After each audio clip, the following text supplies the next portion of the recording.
Rosenior, the next head coach of the Blues, has duly signed his contract. But the question is, when exactly does he start work at Cobham? As McFarlane gives clear optimism going into the Fulham encounter in the Premier League. Manchester City have begun another January spree just like that of last season. But how far are they going to go? I've got to digest this and many more for you here on your Football Rocket. And it's your man, Levels. Please stick to me. Subscribe to the channel, turn on notification. In doing so, please choose all so you're always on the go whenever I come here. If it is on TikTok or Facebook, you're having an encounter, please do what to follow me. Let me walk you straight in. Rosenior, the next head coach of the Blues, has duly signed his contract with Chelsea in a deal that expands until year 2032. Before then, he had granted the last interview with Strasbourg in France, in which he expressed his gratitude, his joy over how much of an opportunity the Chelsea coaching job is. And according to him, Rosenior, only few coaches in world football can reject this opportunity at Chelsea. Himself, he had many opportunities, including 2-3 UEFA Champions League clubs, but he thinks this is the right opportunity. Chelsea is the right deal. In his replacement is Gary O'Neill, the former head coach of Wolves, who equally had Premier League opportunities but opted to join Strasbourg.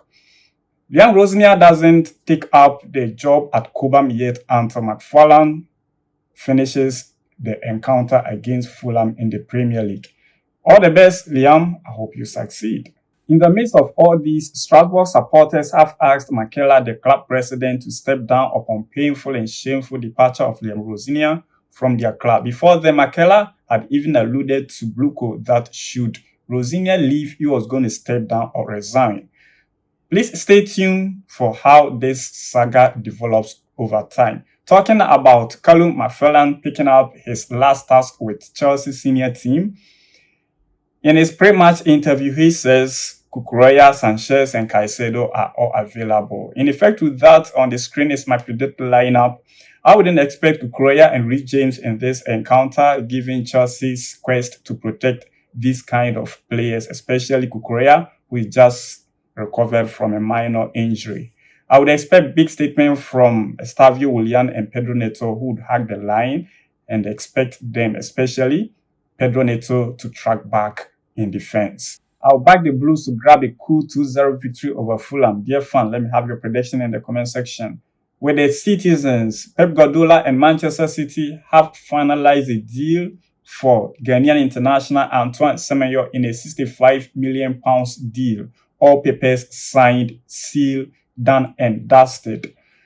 In an interview with Pep Guardiola, he says Josco Guardiola out, John Stones not ready, and Ruben Diaz out for up to 6 weeks. He is still going to need a signing, which obviously puts Mark Gahey, the Crystal Palace English star boy, on a high. And it looks like Pep Guardiola is not going to do anything different from that of last season's January transfer window. At the camp of the Red Devils, Ole Gunnar Solskjaer, the former head coach and legend of the club, has offered himself to Manchester United upon the sacking of Ruben Amorim. According to reports, though, Enzo Maresca, the head coach who just departed the camp of the Blues, is under serious consideration, but Ole Gunnar Solskjaer is in advanced conversation with the Red Devils. Dear Manchester United fans, let me have your feeling in the comment section. Should Ole Gunnar Solskjaer come back to pick the caretaker job, as reports reveal? In Spain, Kylian Mbappe was very eager to return for Spanish giant Real Madrid in the Supercopa encounter against Atletico Madrid, but according to Fabrizio Romano, the French international is still ruled out for this encounter. At the camp of the Catalonians, FC Barcelona have their, if I should say, former or sidelined goalkeeper in Marc-Andre ter Stegen injured, which hampers his recently planned loan, which would have seen him depart the club in the current January transfer window. Please let's meet up in my next release for more updates on Chelsea news and still gives you key stories of the football world. Thank you very much for your time.